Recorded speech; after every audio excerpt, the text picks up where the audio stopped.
안녕하십니까? 행복한 안식일입니다. 우리 주변에 계신 분들 얼굴 보시면서 말씀으로 인사하시겠습니다. 행복한 안식일입니다.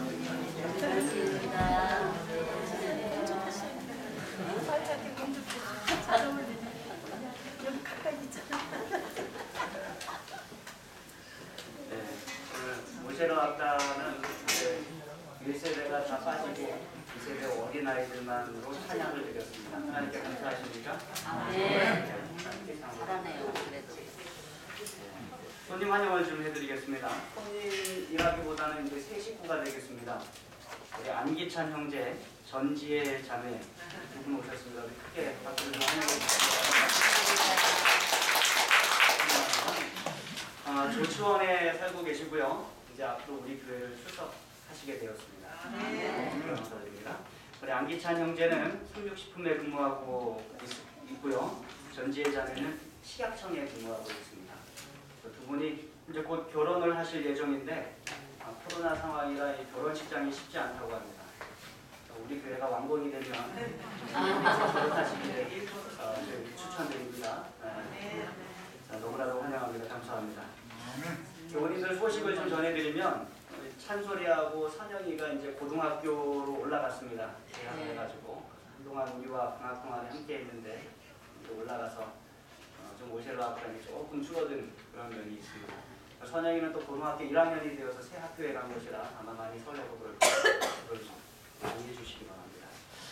코로나 확진이 좀 많이 되었습니다. 특별히 학생들이 많이 되었어요. 이종문 장로님, 조영수 집사님 딸인 선미가 코로나 확진이 되었습니다. 학교에서 그런 것 같아요. 그리고 임종윤 집사님 아들인 인원준 학생이 또 코로나 확진이 되었습니다. 저기 아래 학교까지 내려갔었는데 그곳에도 확진이 돼가지고 어제 임종윤 집사님이 또 아들을 데리러 영주까지 이렇게 내려가서 아이를 데리고 와서 일주일간 또 집에서 케어하고 일주일 후에 또 학교를 보내게 될 것입니다. 그 다음에 차상석 집사님, 이소연 집사님 아들인 한규가 또 코로나 확진이 되었어요. 참 많죠. 그래서 이 가족들이 아이들과 더불어 가족들이 다 예배에 오지 못하고 있습니다. 너무나도 많은 곳에서 코로나가 발생하고 있기 때문에 아마 우리 가까이에도 이렇게 많이 참 오게 된 것 같습니다. 여러분들 코로나에 걸린 선미와 원준이가 또 한규가 잘 회복할 수 있도록 또 그 가족들이 코로나로부터 안전할 수 있도록 여러분 기도 많이 해주시기 바랍니다. 다행히 날에는 확진은 아니라고 합니다. 그런데 밀접 접촉자여서 이번 안식일에는 교회에 오지 못하고 또 엄마와 함께 집에서 이렇게 있게 됩니다. 그 가정을 위해서도 기도 많이 해주시기 바랍니다. 우리 안식학교 팀과 백연수 장로님이 오늘 조치원 교회를 방문하러 가셨습니다. 조치원 교회에서 우리 교회에 아주 1,000만 원이라는 큰 건축 헌금을 빌려주셨기 때문에 저희가 특별히 감사의 인사를 드리러 갔습니다. 강서연 집사님, 나문화 집사님, 황모세 집사님이 안교 팀이 같이 가고요. 그 다음에 백연수 장로님이 같이 가셨습니다. 그래서 떡하고 두유를 준비해서 감사한 마음을 이렇게 전하러 갔습니다. 잘 다녀오실 수 있도록 또 해주시기 바랍니다. 우리 건축표 함께 외치겠습니다. 제가 검은 글씨를 여러분들이 파란색 글씨를 외쳐주십시오. 앉을 자리가 없다. 교회를 빨리 팔아 새 성전에서 예배하자. 한 마음으로 주님의 집을. 아멘. 다시 한번 외치실까요? 앉을 자리가 없다. 교회를 빨리 팔아 새 성전에서 예배하자. 한 마음으로 주님의 집을. 아멘. 여기 온라인상에서도 많은 우리 차상석 집사님, 조영수 집사님 이런 분들이 많이 응원의 메시지를 또 이렇게 구호도 함께 이렇게 외치고 계십니다. 감사를 드립니다. 새성전 건축 소식 사진으로 좀 보여드리겠습니다. 이제는 창틀을 붙였었는데요. 그 안에 창문도 붙였습니다. 유리는 아마 다음 주 중에 붙여지게 될 것 같습니다. 상당히 많이 진전이 되고 있고요. 주차장 쪽 출입구에 창호가 이렇게 설치가 되었습니다. 이곳은 도로 쪽 출입구와 저쪽에 보시면 카페에 창호도 설치가 되었고요. 안쪽에서 본 도로 쪽 출입구와 창호입니다. 이곳은요 1층에 엘리베이터와 계단의 중간 지점입니다. 여기 뭐가 내려오는가 하면 방화벽이 내려와요. 불이 나면 자동으로 이렇게 방화벽이 쭉 내려옵니다. 근데 이 방화벽이 요새는 기술이 많이 발전해서 철문이 아니고 그 약간 플라스틱 재질이어 갖고 이렇게 돌돌돌돌 말려 올라갔다가 쭉 말려서 내려오는, 풀어서 내려오는 그런 형태입니다. 어쨌든 불이 번지지 않도록 하는 그러한 장치가 설치가 되었습니다. 식당 쪽에 창문 또 샤시가 많이 설치가 되었고요. 여기는 방송실 창문도 역시 설치가 되었습니다. 잠옷반에 보시면 잠옷반에 그 창틀이 설치가 되었고 많은 창문들이 또 이렇게 질비하게 놓여져 있습니다. 아마 계속해서 창문들을 설치하고 있습니다. 청년 학생관에도 이렇게 창문들이 또 상호가 설치가 되었습니다. 자, 이곳은 이제 바닥 자재들인데요. 위쪽에 보이는 나무가요. 특별히 난방이 들어가는 곳이 있습니다. 유치반, 치료봉사실, 여집사실, 그 다음에 잠옷반 이런 것들은 난방이 들어갑니다. 그 난방이 들어가는 것들의 바닥 자재를 저희가 선택을 하고 있습니다. 아마 맨 오른쪽에 세워져 있는 그 자재를 저희가 선택하게 될 것 같습니다. 자, 이것은요 맨 위에 있는 것은 그 테라스 바닥 자재입니다. 좀 두껍습니다. 이제 이런 자재로 갈 것 같고요. 그 다음에 아래에 3개의 목판이 있잖아요, 그죠? 오른쪽에 보시면 가장 진한 거, 또 중간에 약간 붉은색이 도는 것이 있고요. 가장 오른쪽에는 그 이제 가장 밝은 색이 있습니다. 이것은 단상을 만들 그런 나무 목재입니다. 어떤 색이 가장 좋으세요? 밝은 색이요. 네, 제가 원하는 답을 주셨어요, 일단.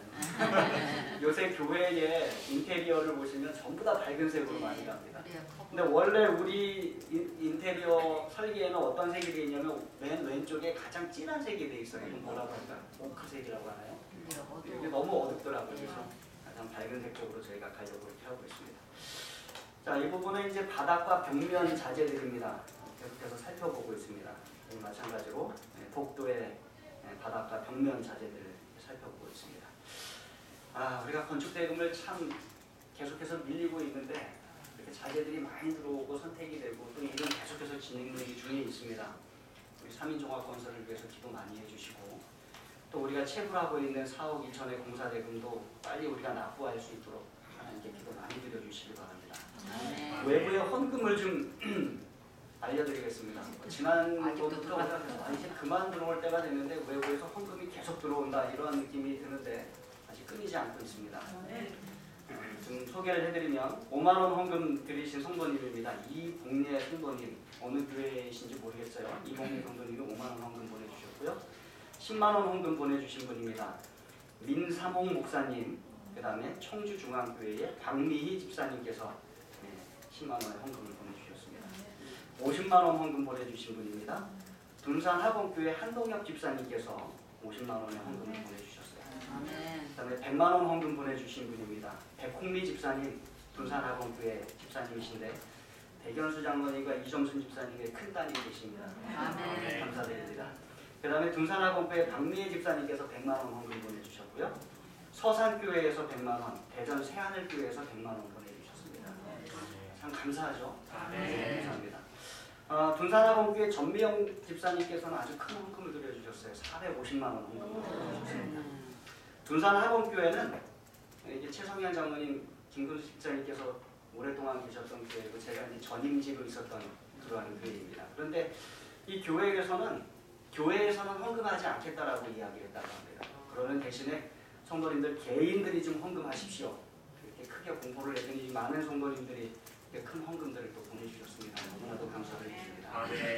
그렇게 해서 이번 주에 주방 설비를 위해서 약 1,000만 원 가까운 돈을 저희가 지불을 했거든요. 돈이 많이 없을 줄 알았어요. 그런데 이렇게 이제 보내주셔갖고 지금 우리 건축 통장에는 2천만 원 거의 다 되는 돈이 또 이렇게 들어와 있습니다. 하나님을 위해 감사하십니까? 아멘. 네. 더딘 듯하지만 또 하나님께서 계속해서 채워주고 계심을 경험하게 됩니다. 또 우리 성도님들도 계속해서 건축 헌금을 드리고 계십니다. 우리가 성도님들이 드리는 건축 헌금은 제가 언급하지 않습니다. 그러나 계속해서 매주 헌금 드린 내역들을 보면 여러분들이 계속해서 건축 헌금을 드리고 계십니다. 너무나도 감사를 드립니다. 오늘은 제가 여러분들에게 좋은 거 하나 좀 소개를 해드리겠습니다. 사진에 보이는 건데요. 우리 건축 성전 건축에 지친 우리 성도님들께 좋은 제품을 하나 소개를 해드리는 것입니다. 사진에 보시는데 뭐라고 써져 있습니까? 네, 글씨가 보이시는군요. 땅콩 기름입니다. 여러분은 땅콩 기름이 있다는 사실을 알고 계셨어요? 네, 저도 몰랐습니다. 제가 땅콩을 그렇게 좋아하는데 땅콩으로 기름을 만든다는 얘기는 처음 들어봤어요. 네, 그런데 이번에 이 땅콩 기름이 있다는 것을 알게 되었고, 땅콩 기름이 정말로 좋은 성능들이 많다는 것을, 효능이 많다는 것을 알게 되었습니다. 그래서 몇 가지 좀 찾아봤더니 황산화 물질이 피부를 보호한다고 합니다. 피부에도 많이 바른대요. 또 건강에 대한 효능이 있어서 해외에서는 병 치료하는 분야에서도 이 땅콩 기름이 많이 사용이 된다고 합니다. 네, 카버 박사가 땅콩으로 되게 유명하거든요. 그 사람이 이제 살았을 때 이거를 환부에 발라서 치료했던 그러한 기록들이 있고 많은 효과를 봤다고 합니다. 그런데 의사들이 반대해서 더 이상 하진 않았다고 합니다. 세균성 이질, 장폐색, 간염, 결막염 등 많은 병들을 치료하는 데 큰 효과를 보고 있다고 합니다. 또 어떻게 사용하는가 하면 기본 오일처럼 샐러드에 같이 넣어서 먹기도 하고, 또 튀기는 데 사용하기도 하고, 올리브 오일이나 옥수수 기름, 참기름, 호두 기름과 같이 아주 여러 분야 샐러드나 여러 분야에 많이 쓰이는 기름이라고 합니다. 이쯤 되면 여러분들이 이상하게 생각하실 거예요. 목사님이 땅콩 기름을 팔려고 하시는가? 땅콩 기름을 좀 팔아서 건축 자금을 마련하려고 하시는가? 그런 생각이 좀 드실 것입니다. 한때 우리가 무언가를 좀 팔아서 건축 자금을 마련하자 이렇게 의논을 했던 적이 있습니다. 그렇죠? 그러나 이제 코로나 상황이고 그것이 쉽지 않기 때문에 우리가 그 생각을 거둬들였어요. 그런데 오늘 여러분들에게 이 땅콩 기름을 한 병씩 드립니다. 선물로 드리는 거예요. 왜요? 아니 감사합니다 하시지 않고 왜요 하시면 네, 이거 한 가정당 한 병씩 다 드립니다. 공짜예요. 근데 공짜라고 해서 2병 가져가시면 안 돼요. 한 가정당 한 병씩만 준비를 했습니다. 네, 어제 그저께 목요일이었어요. 네, 아침에 갑자기 자급 사역하는 신학과 동기 또 고등학교 동기였던 전보인 사역자로부터 전화가 왔습니다. 갑자기 전화해서는 그 교회에 몇 가정이나 되시나 그러는 거예요. 제가 사업 계획서를 살펴보았더니 50가정이 대략 50가정이 되는 것입니다. 그래서 50가정이라 했더니 땅콩 기름을 한 가정당 한 병씩 드릴게 이렇게 이야기를 하는 것입니다. 그래서 아니, 그냥 주는 건가? 그러니까 사야 되는 건가? 이런 부담이 좀 들기 시작했습니다. 이 정보인 사역자는 언젠가 화요일 저녁에 우리 교회에 와서 말씀을 한번 전한 적이 있어요. 그래서 대부분의 성도님들은 보신 적이 없는데 몇 분들은 보신 적이 있습니다. 근데 그 화요일 저녁에 와서 말씀을 전하고 저랑 이야기를 나누다가 우리가 건축중이라는 것을 알게 되었습니다. 건축중인데 이 작은 교회가 너무나도 큰 교회를 짓고 있다는 것을 그때 듣고 가서 여러분들에게 호소문을 보내서 그 교회도 우리에게 큰 헌금을 보내오고 또 여러분들이 헌금을 보내왔던 기억이 있습니다. 근데 이번에 갑자기 뭐 갖고 왔어요? 땅콩 기름 가지고 와서 주겠다고 하는 것입니다. 보통 이런 거 갖고 올 때는 어떻게 와요? 한 가정이 하나씩만 팔아주세요 이렇게 하고 옵니다. 그런데 그냥 가지고 와서 그냥 주겠다는 것입니다. 그래서 목요일 밤에 만났어요. 정말로 50병의 땅콩 기름을 무료로 주었습니다. 그런데 땅콩 기름만 준 것이 아니라 건축하는데 고생이 많다며 봉투 4개를 같이 줬어요. 이렇게 제가 받은 물품입니다. 2박스하고 요거하고 이제 또 하나 해서 50개, 그다음에 4개의 봉투를 준 것입니다.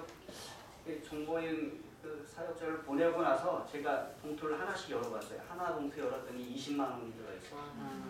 또 하나 열었더니 30만 원이 들어있어요. 세 번째 봉투 열었더니 50만 원이 들어있어요. 그럼 네 번째는 얼마 들어있어요? 100만 원의 헌금이 들어있어요. 그래서 총 얼마에 200만 원이 거기 들어있었어요. 이게 무슨 돈인가 물어봤더니 땅콩 기름을 어느 분이 기증을 해주신 거예요. 그래서 그걸 평택항에서 받아갖고 이게 중국에서 온 거거든요. 평택항에서 받아갖고 각 교회에 다 돌린 것입니다. 그랬더니 교회는 이거 그냥 받을 수 없다고 자급 사역하니까 또 그 교회가 연약하니까 뭐 하라고 준 거예요? 선교 자금하라고 돈을 준 것입니다.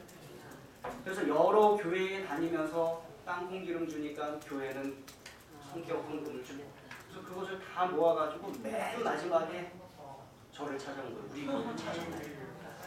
그러고는 이 땅콩 기름 우리한테는 그냥 주면서 땅콩 기름만 줄 수 없어서 모두 주고 갔어요. 네, 헌금까지 다 주고 갔어요. 아이고 감사해요. 너무나도 감사했어요. 아멘. 네, 우리 집사람이 한참이나 울었습니다. 우리는 물건을 팔지 않았어요.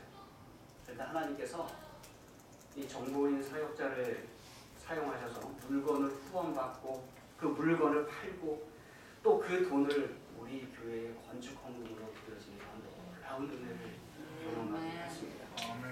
얼마나 놀라운 축복이에요. 감사하시죠? 네, 오늘 들어온 외부 헌금, 뭐 그전에도 들어온 외부 헌금들과 또 이 땅콩 기름과 이 헌금 정말로 하나님께 감사합니다. 아멘. 다 함께 하나님 감사합니다 한 말씀 하시겠습니다. 시작. 하나님 감사합니다. 네, 정말로 하나님의 큰 은혜를 경험하는 한 주였습니다. 오늘 설교 여기서 마쳐도 되겠죠? 오늘 받아야 될 충분한 은혜를 우리가 하나님께로부터 다 받은 것 같은 그런 느낌입니다. 그러나 말씀을 또 안 볼 수 없지 않습니까? 오늘 말씀 보도록 하겠습니다. 데살로니가전서 9장 19절로 22절에 있는 말씀입니다. 다시 한번 교독하도록 하겠습니다. 제가 홀수절, 여러분 짝수절 읽어주십시오. 성령을 소멸하지 말며 예언을 멸시하지 말고 범사에 헤아려 좋은 것을 취하고 악은 어떤 모양이라도 버리라. 아멘.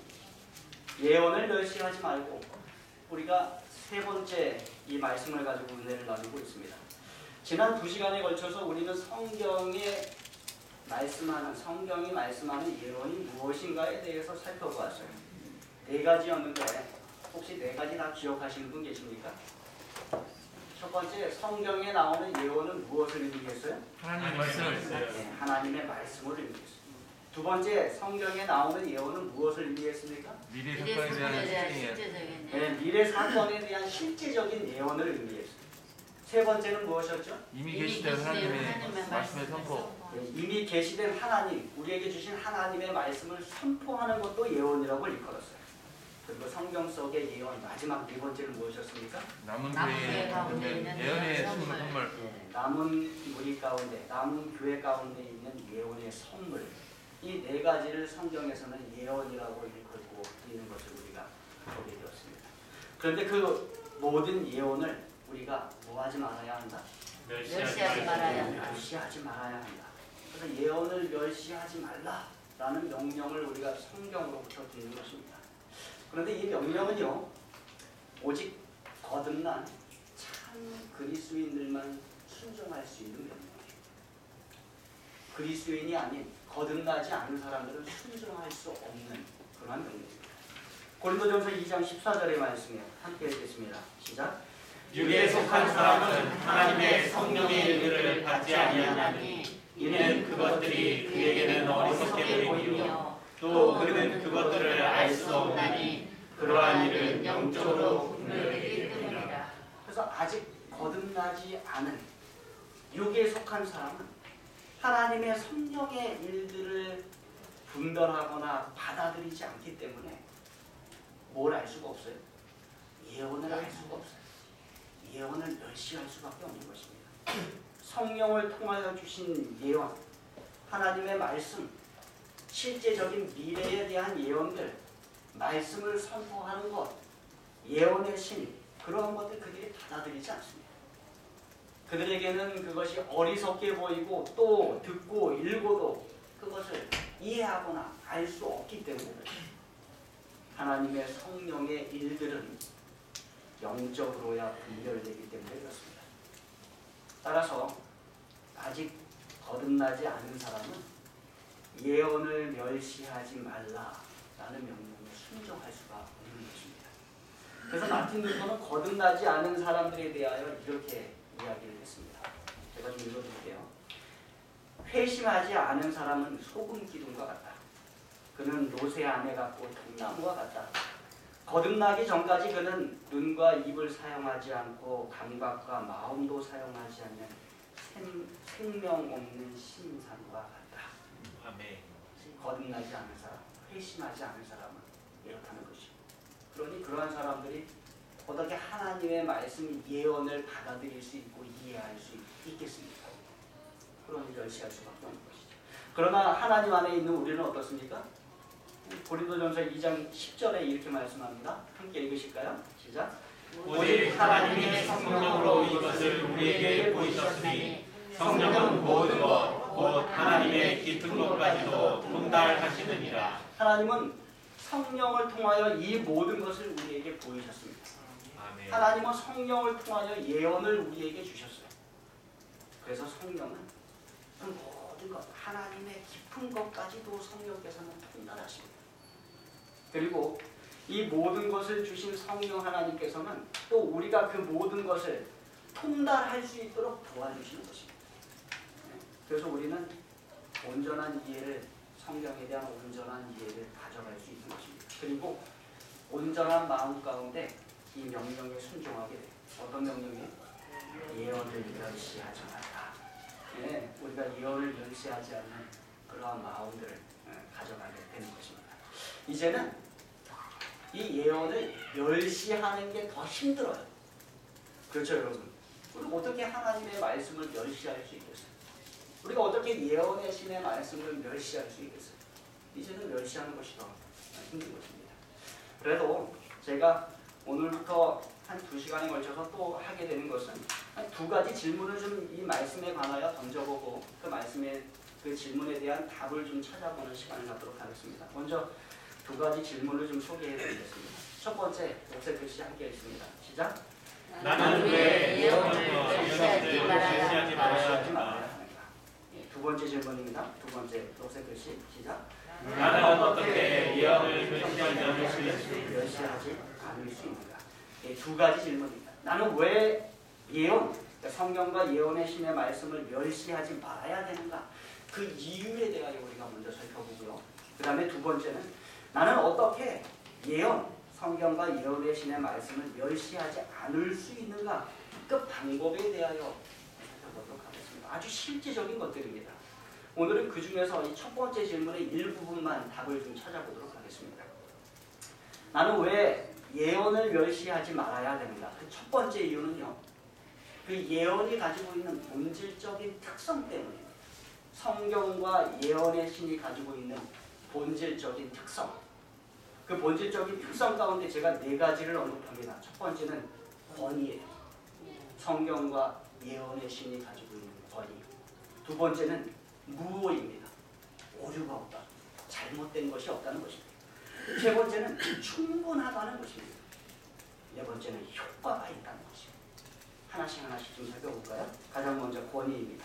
이사야서 1장 1절로 3절에 있는 말씀 함께 읽겠습니다. 제가 홀수절, 여러분들 나수절, 2절 읽고 3절 함께 읽겠습니다. 유다왕 우시야와 요담과 아하스와 히스기야 시대의 아모스의 아들 이사야가 유다와 예루살렘에 관하여 본이 계시라.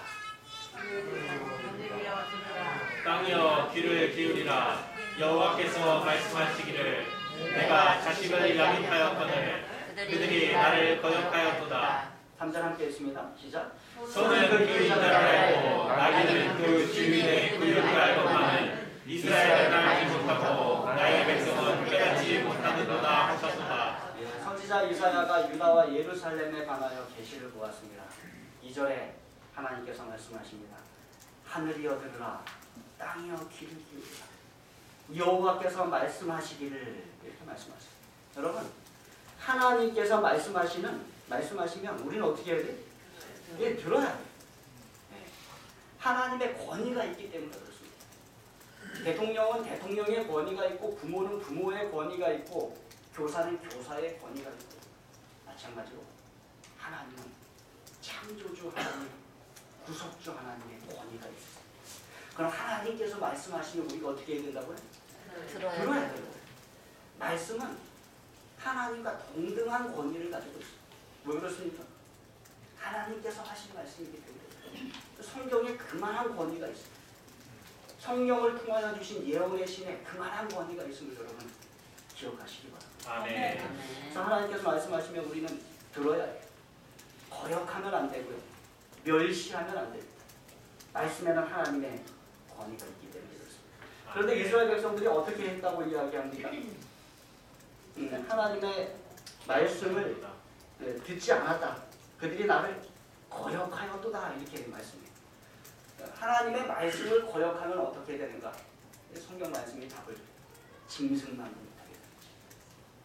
소는 누구를 알아요? 그 임자를 알아요. 그 권위를 안다는 것이에요. 나귀는 누구를 알아요? 네, 그 주인과 그 구유를 압니다. 그런데 사람이 창조주와 구속주 되시는 하나님의 권위를 깨닫지 못한다면 누구만도 못한 거예요. 네, 소나 나귀와도 못한 그러한 존재가 누구만 것입니다. 여러분, 우리가 하나님의 권위를 인정해요. 아멘. 하나님의 말씀에는 뭐가 있어요? 하나님의 권위가 있어요. 그래서 예언의 본질적인 특성 가운데 하나는 권위, 하나님의 권위가 있어요. 그래서 그 말씀을 멸시하지 말고 귀히 여기는 조화를 드리길 간절히 바랍니다. 아멘. 예, 또 예언과 성경, 예언의 신의 본질적인 특성 두 번째는 무엇입니까? 무오. 오류가 없다. 오류가 없다. 잘못된 것이 없다는 것입니다. 성경은 전체적으로 무오합니다. 아멘. 성경은 부분적으로도 무오해요. 아멘. 하나님의 말씀은 아무것도 놓치지 않으며 하나님의 말씀에는 실수가 없어요. 아멘. 시편 19편 7절에 있는 말씀 함께 읽습니다. 시작. 여호와의 율법은 완전하여 영혼을 소성시키며 여호와의 증거는 확실하여 무든한 자를 지혜롭게 하며. 예, 다시 한번 읽어드리면 여호와의 율법은 뭐하다 그래? 완전하다 그럽니다. 그래서 뭘 해요? 영혼을 소성시켜요. 그 다음에 여호와의 증거는 어떠합니까? 확실해요. 그래서 우둔한 자를 지혜롭게 한다. 아멘. 완전합니다. 확실해요. 총체적으로 포괄적으로 완벽합니다. 하나님의 말씀은 무엇이에요? 잠언 30장 5절로 6절에 있는 말씀. 제가 5절 읽고 6절 읽어주십시오. 하나님의 말씀은 다 순전하며 하나님은 그를 의지하는 자의 방패십니다. 너는 그의 말씀에 더하지 말라. 그가 너를 책망하시겠고 너는 거짓말하는 자가 될까 두려우니라. 네, 여기 말씀해 보니까 하나님의 말씀은 뭐하다? 순전하다. 근데 다 순전하다. 하나님의 말씀은 모든 것이 다 순전하다. 순전하다는 깨끗하다. 무오하다. 그래서 우리는 하나님의 말씀을 더할 수 없어요. 여러분, 하나님의 말씀에 뭔가 더하려고 하지 마십시오. 더하면 우리가 하나님께 어떻게 돼? 책망받게 된다고 말씀하십니다. 그리고 우리가 거짓말하는 자가 될 가능성이 크다는 것입니다. 더하지 마십시오. 근데 예수님 또 이렇게 말씀하셨습니다. 마태복음 5장 17절로 19절이에요. 제가 17절로 18절, 19절 함께 읽겠습니다. 내가 율법이나 선지자를 폐하러 온 줄로 생각하지 말라. 폐하러 온 것이 아니요 완전하게 하려 함이라. 진실로 너희에게 이르노니 천지가 없어지기 전에는 율법의 1.1획도 결코 없어지지 아니하고 다 이루리라. 19절. 그러므로 누구든지 이 계명 중에 지극히 작은 것 하나라도 버리고 또 그같이 사람을 가르치는 자는 천국에서 지극히 작다 일컬음을 받을 것이요 누구든지 이를 하며 가르치는 자는 천국에서 크다 일컬음을 받으리라. 예수님은 내가 율법이나 선지자를 뭐하러 온 줄로 생각하지 마라? 폐하러 온 줄로 생각하지 마라. 없애려고 온 줄로 생각하지 마라. 이렇게 말씀하셨어요. 오히려 예수님은 그 율법이나 선지자를 뭐하러 오셨다? 완전하게 하려. 완전하게 하려 오셨다. 완전하게, 가득 차게, 충만하게 하기 위해서 오셨다. 다시 말하면 예수님은 율법이나 선지자, 다시 말하면 구약 성경 말씀이 우리 속에서 이루어지게, 우리의 삶 가운데서 이루어지게, 우리의 삶에 가득 차게, 우리의 삶에 충만하도록 하기 위해서 오셨다는